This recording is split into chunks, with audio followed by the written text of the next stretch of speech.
Umblatul cu ursul sau jocul urșilor este un obicei vechi practicat în ajun de anul nou, în special în Moldova. Un tânăr poartă pe cap și umeri blana unui urs împodobită în dreptul urechilor, cu ciucuri roșii, fiind însoțit de o ceată de colindători. El este condus de un ursar, însoțiți de muzicanți și urmați de un alai de personaje, irozi sau mascați, printre care se poate afla un copil în rolul puiului de urs. Se bat tobe sau se cântă din fluier, iar masca mormăie și imită pașii ursului pășind puternic.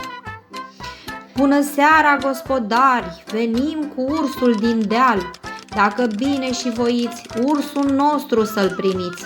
Na, na, na, Martine, na, nu te da, nu te muia, că pun mâna pe nuia și nuia o ai de răchită. Hai, Martine, la pământ și ascultă-mă ce-ți cânt.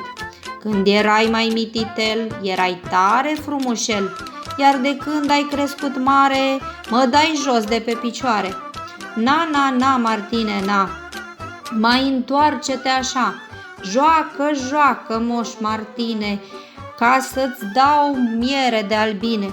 Joacă, joacă, urs nebun, că de nu-ți fac pielea scrum. Merge roata prăvălită, na, na, na, Martine, na, joacă, joacă, nu mai sta. Foaie verde de brăduț, ursul meu cu doi puiuți, foaie verde de dudău, ursul meu de la Bacău, a venit la dumneavoastră ca să joace o sărească.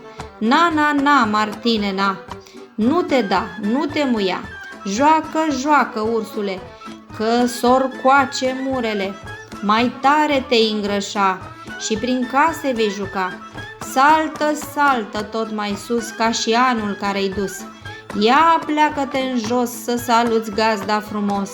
Foaie verde de secară, să ieși ursule afară.